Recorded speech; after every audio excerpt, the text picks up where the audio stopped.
Hello, everyone, and welcome back to DSP versus the Internet, episode 77. Now running on my new gaming PC, and the videos are looking way better this week, and I'm excited. So what was, someone had said, I think next video, did you say next video is press F? No, that's full screen. What's next video? You said there was a shortcut, Lady Charisma, to go to next video. I mean, I could just click, but I was wondering what the actual shortcut was. Actually, pause there. NewEgg is trying to bribe Not sure. me to keep this story quiet.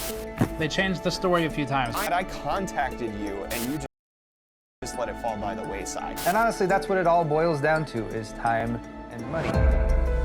So this is NewEgg. How old is this story? I'm just curious. 3 weeks ago. Holy shit. Only 3 weeks old? Okay. Well, that's something, because I almost... this PC, this gaming PC, we're actually doing the show on. All right? When my viewer contacted me and said that they were interested in getting me a PC. Originally, they wanted to actually get it from NewEgg, but they had some issues because I live in a gated community, and it looked like they were going to have issues trying to ship a PC to somebody else that's not you. Like, it looked like it was going to be a hassle.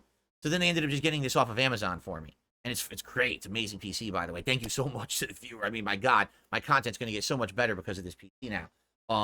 So I'm curious what's wrong with NewEgg these days. I am only aware of NewEgg as being a really reputable, computer parts vendor, rebuilt as well.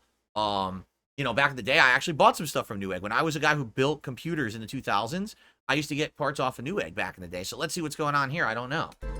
NewEgg, the online retailer once celebrated for its tech offerings, is fighting for survival due to allegations and controversies. NewEgg used to be the go-to place for gamers. Yeah. But now, gamers avoid NewEgg like the plague. Do they? How does a billion-dollar company lose 99% of its value? Wow. From its humble beginnings to becoming a household name, NewEgg's journey is nothing short of revolutionary. In this video, we will explore the incredible story of NewEgg from startup to sensation, Well, from I don't care about CPUs that. to customer satisfaction. I don't care about that. I just want to hear about what's going on with them now. So let's get to the controversy now. Okay? Here we go. Controversy and downfall. That's what I want to hear. For the past decade, a storm was slowly brewing.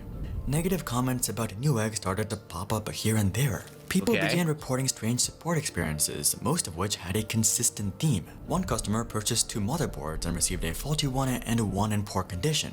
But when they began the return process, their refunds were denied, with NewEgg citing customer caused damage to CPU pins before sending the motherboards back to the customer.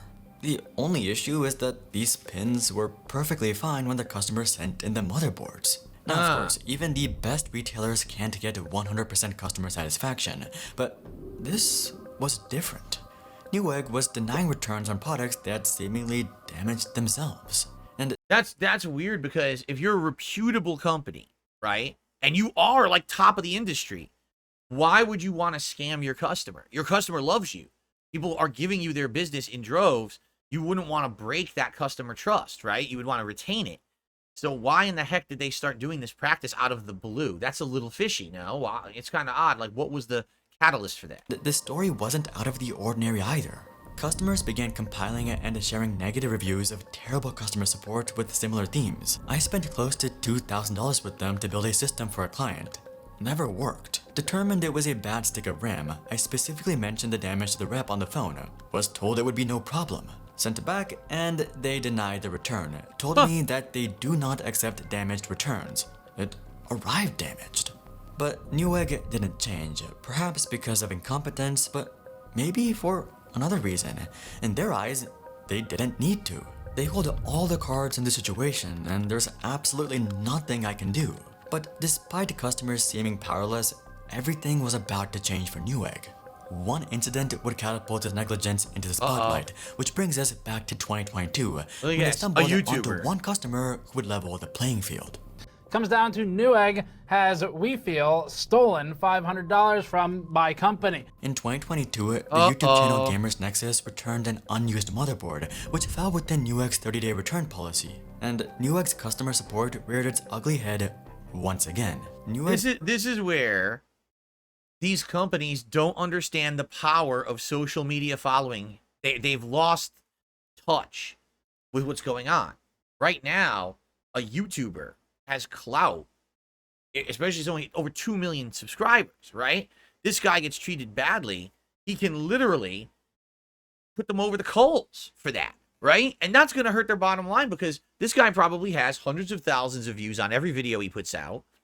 And people are going to listen to him as an authority on where to get parts. And if you treat him badly, you're going to get screwed. And, you know, I'm not saying that companies should bow down to YouTubers or people like influencers. I'm not saying that. What I'm saying is you have to be careful because you don't know who is an influencer, who has clout, and who doesn't. So you should just treat every customer with equal respect, and then you don't have to worry about it, right? So whatever they decided to do to change their customer service, oh, we're just going to start screwing everyone. Dude, it's going to get, eventually it's going to get wind in the public eye, and then you're going to get reamed for it. And it sounds like that's exactly what's about to happen. Target denied the return and cited customer damage just like all the other complaints. But the thing was, Steve, the face of Gamers Nexus, never opened the box. Wow. This meant the product was damaged when NewEgg sent it, or worse. This was the pebble that caused the avalanche. In a video that to date has over 1.5 million views, Gamers Nexus showed the aggravating customer support. But it gets even worse. In a follow-up video, Steve opened the returned motherboard and dug deeper. The return history showed that this was a faulty item sent to a supplier for a repair quote, only for it to be sold back to consumers. Wow. So they told us that NewEgg said, no, we don't want to pay $100 to repair the board. It got sent back to NewEgg, and then they put it on the shelf and sold it to me. Wow. So, pretty good way to save $100. Let the customer deal with it. The snowball was now in motion. Customers began to weigh in with their own experiences, eerily similar to Steve's. They were finally getting a platform to share their voices, and not just regular consumers either. Other YouTubers began sharing their terrible NewEgg stories. There you go. So you see, and that's all it takes.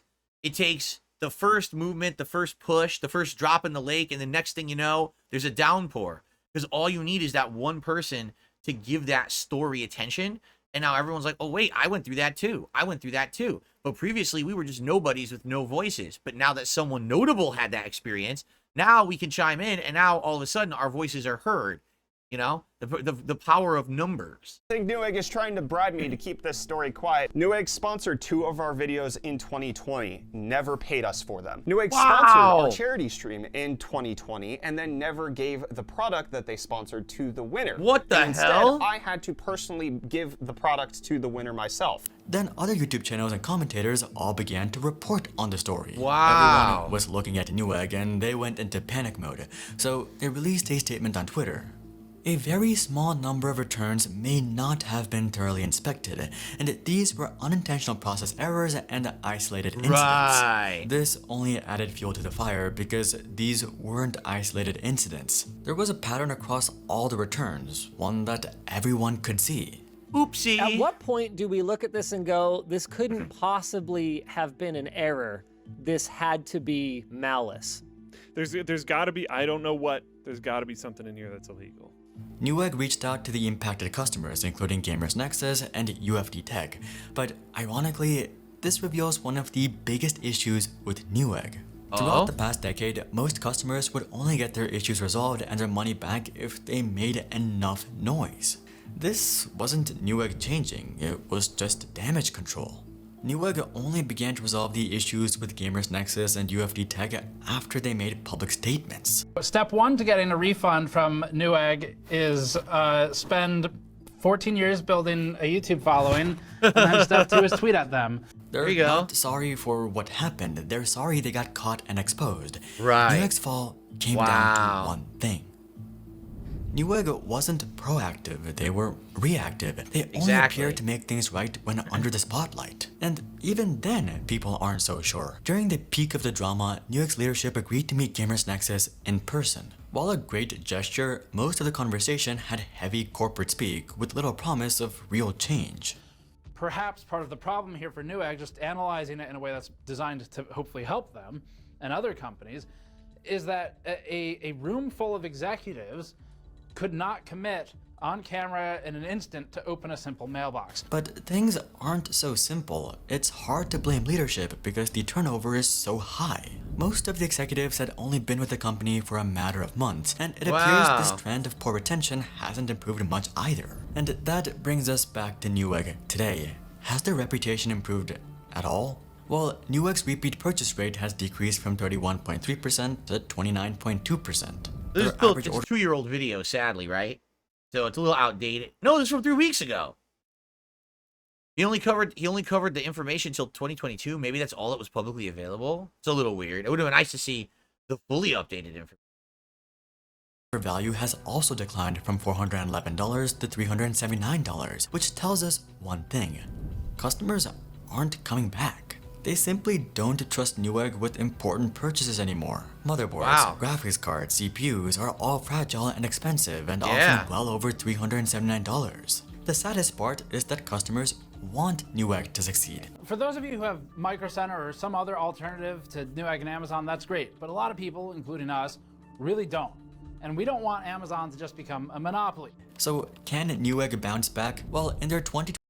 Well, I don't care if they bounce back. That's interesting because, man, I feel like now I might have dodged yet another bullet. Because, like I said, this PC that a fan donated to me, they were thinking about getting it off of NewEgg, and then they had second thoughts, and they got it off Amazon.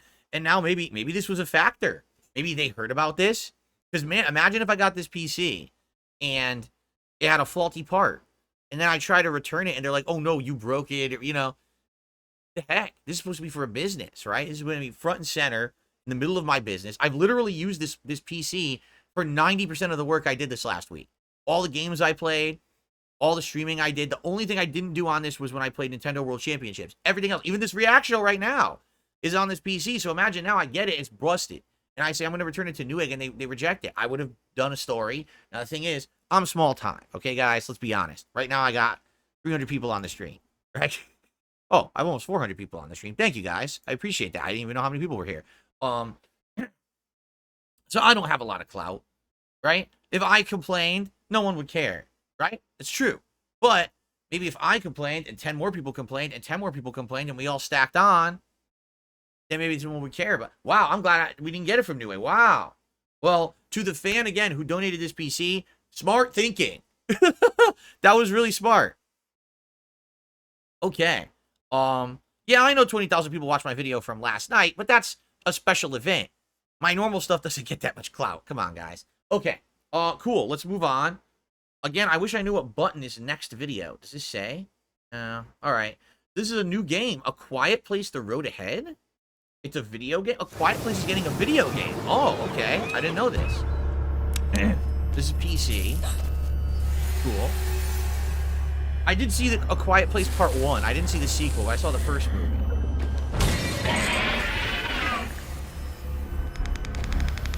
It's gonna be a pretty creepy game.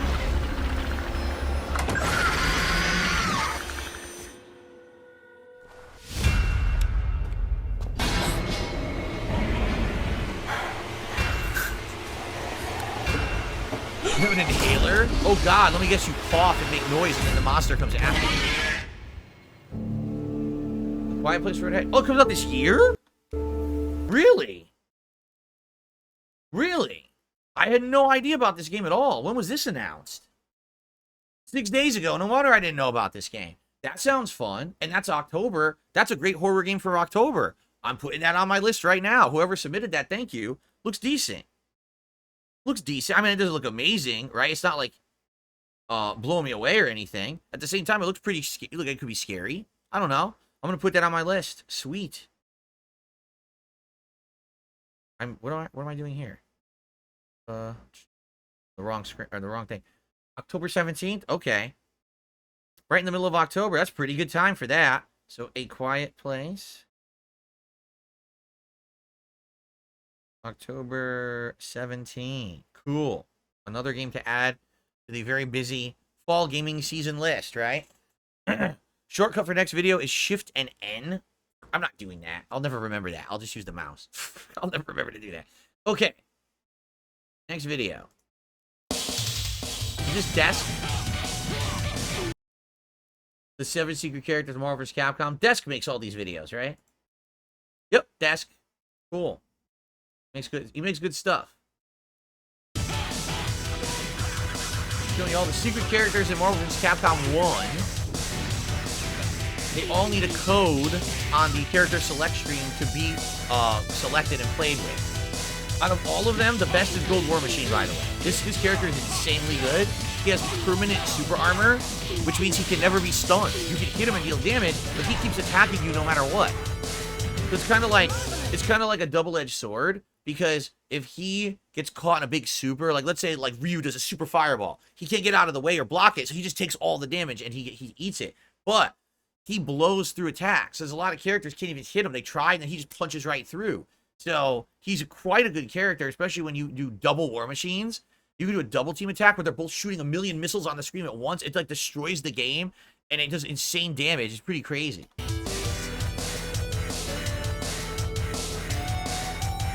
Duh. The super old Iron Man. Yeah, look.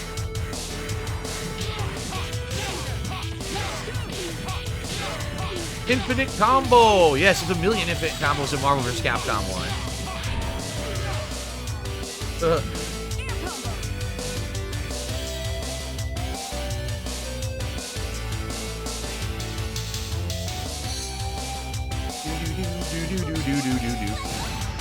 Watch, see? He just stands there. He doesn't care. He didn't flinch. He took the damage, but he didn't stop, so he just got to attack. See, look at this. He took the whole super, and then he hits them anyway. He doesn't care.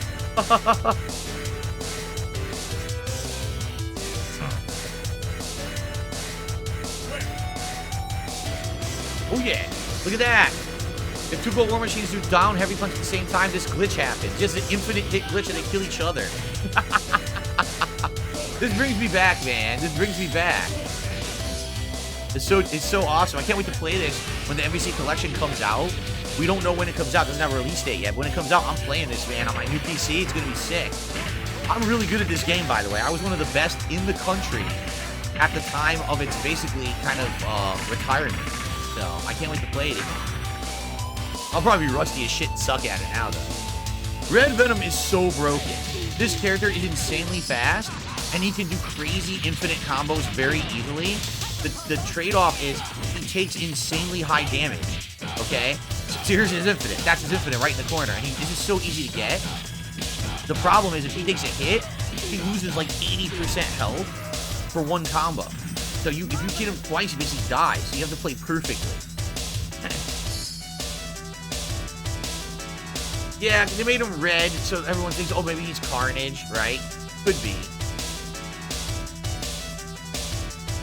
Oh, that's cool. I didn't know that they gave him a color like that in Infinite. I didn't know that.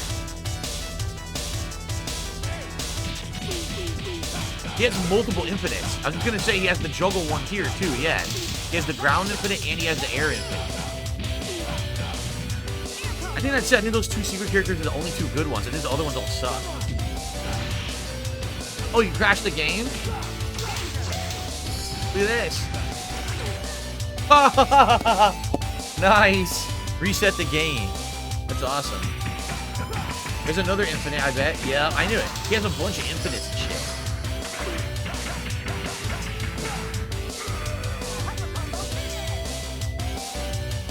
Onslaught. Well, Onslaught is the final boss, so you can't really use him. He's not a tournament character, but yeah, he's the final boss. He's just weird. He's not really a fighting game character. You just press buttons and projectiles and shit fly out of him.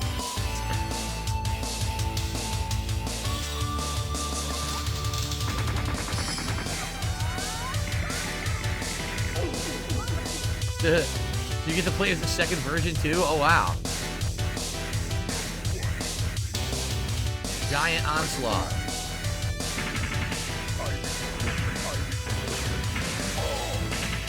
Damn, look at the combo.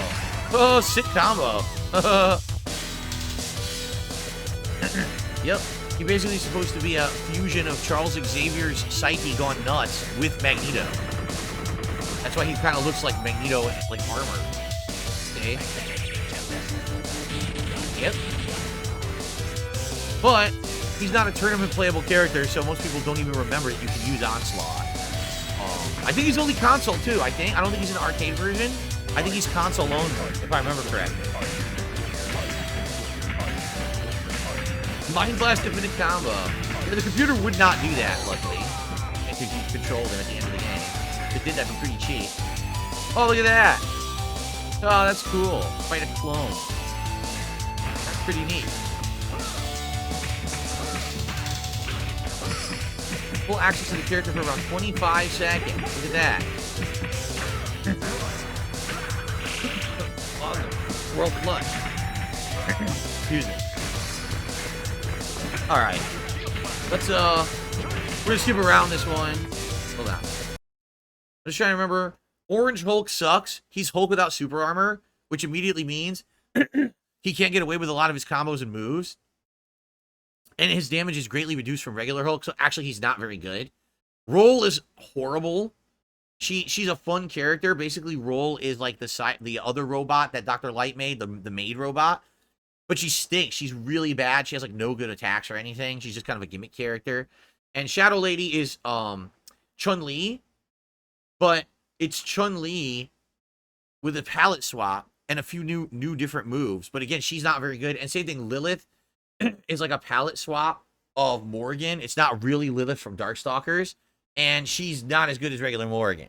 So basically, all of these characters suck, but definitely Red Venom and Gold War Machine are incredibly good. Do I have time for one more? I think we have time for one more video. Let's see what the next one is. How long is this?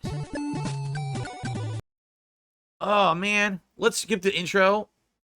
Here we go.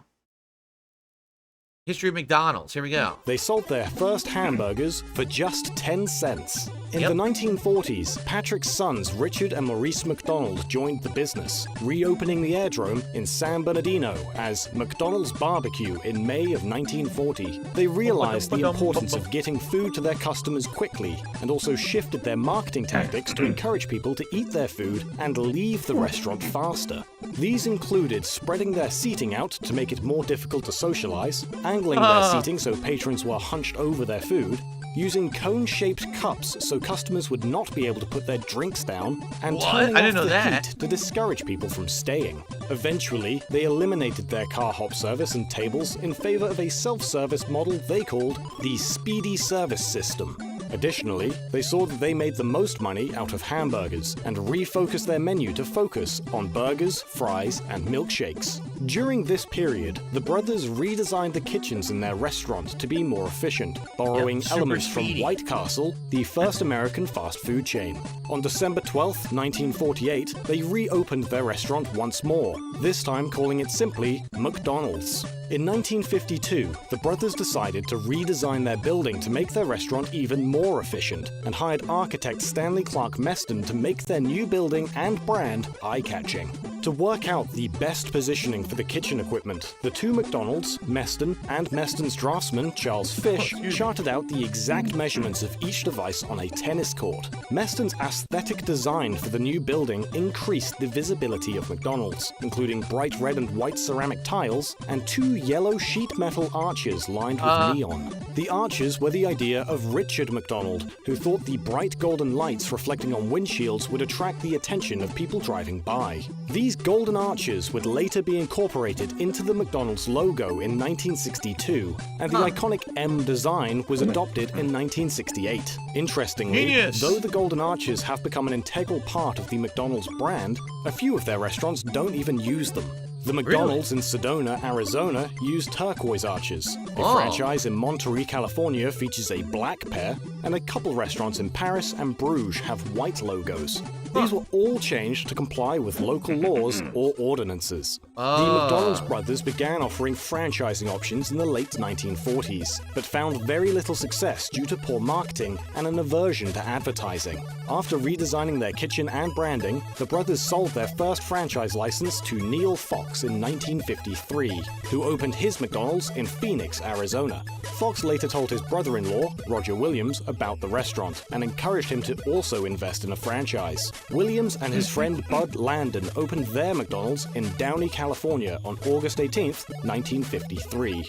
This restaurant has the distinction of being the oldest surviving McDonald's still in operation. In 1954, Ray Kroc, a seller of milkshake multi-mixer machines, discovered that the McDonald brothers were using 8 of his machines at their San Bernardino location alone. His interest peaked, Kroc visited the store and saw great potential in the McDonald's format of fast food restaurant. And so that's the movie The Founder, starring Michael Keaton, is that story of how basically he got himself embroiled and involved with McDonald's and changed it forever. Like, it's kind of sad because up until that point, it really was like family owned, really high quality food, just fast. And then Ray Kroc just decided to change everything. Like, make everything low quality just to pump out franchises and make money. And that's when the whole thing changed, man. Using his knowledge of marketing, Kroc suggested that the McDonald brothers franchise the restaurant beyond the Southwest. But the brothers were skeptical that the self-service model would interest customers in colder or wetter climates. Kroc was more confident, however, and offered to take on most of the risk himself. The brothers agreed and sold Kroc the rights to open McDonald's restaurants across the country, excluding certain areas of Southern California and Arizona. The brothers were to receive just 0.5% of all sales from these franchises. Kroc returned to his home in Chicago and opened his first McDonald's in Des Plaines, Illinois, near Chicago on April 15, 1955. However, as he was looking to open other stores, Kroc soon discovered that the McDonald brothers had also sold a franchise license in Cook County, Illinois, to the Freylock Ice Cream Company. What happened to the subtitles? They were on and now they're off. What happened to the HD? Oh, this one only has 720p. Oh, okay. Enraged Kroc, who bought out Freylock's license for $25,000, or roughly $235,000 in today's money, 5 times what Freylock initially paid for it. This event also solidified Kroc's desire to build this brand on his own. In 1955, Kroc sent a letter to Walt Disney, whom he'd met during World War I when they both lied about their age to join the Red Cross. Kroc proposed opening McDonald's stores in Disneyland, which was under construction at the time. Disney replied cordially and forwarded Kroc's proposal to executives in charge of concessions at the park. According to some versions of this story, Disney agreed to let McDonald's restaurants into his park, but insisted that they raise the price of fries by 5 cents so that Disney could profit. Kroc refused to do this because he did not want to gouge his customers. Oh, wow. This version of events seems unlikely and has little evidence, however. Investigative journalist Eric Schlosser has speculated that the pitch simply went nowhere and that someone within the McDonald's company wanted to put a more positive spin on the story. Yeah, it doesn't even make sense. Ray Kroc is the guy again. He franchised McDonald's, but then dramatically reduced the quality. Like, one of the big scenes in the movie is that McDonald's always had real milkshakes, real ice cream. And Ray Kroc has sold this product where it's a powdered confection thing he's going to sell it and say it's ice cream, but it's not. So he has a shake that isn't really ice cream, but it has a sweet taste to it and it's kind of frothy. And that's what shakes that they sold to McDonald's. That's why when you go to McDonald's right now, you get a shake. It's not ice cream. It's not. It's fake shit. And he doesn't care because as long as he can make money, it's called The Founder, the movie. It's a really good movie. I really enjoyed it. I think you'll enjoy it. It's not 100% factual, but it's pretty good and pretty close to what really happened. So, but yeah, Ray Kroc completely changed the company from being this family-owned, high quality to like, go ahead and fucking just sell low-quality shit to the masses and franchise it out till it's not even recognizable of what it used to be. It's kind of sad, honestly. But, I mean, how many companies were like that? We just saw a few weeks ago the history of Subway. They did exactly the same thing. Right? Okay, good stuff. Thank you guys for watching. Let's put the part here. When we come back, we'll continue on with these Ultra Member submission videos. Thanks for watching DSP versus the Internet. See you in part 3 for the week.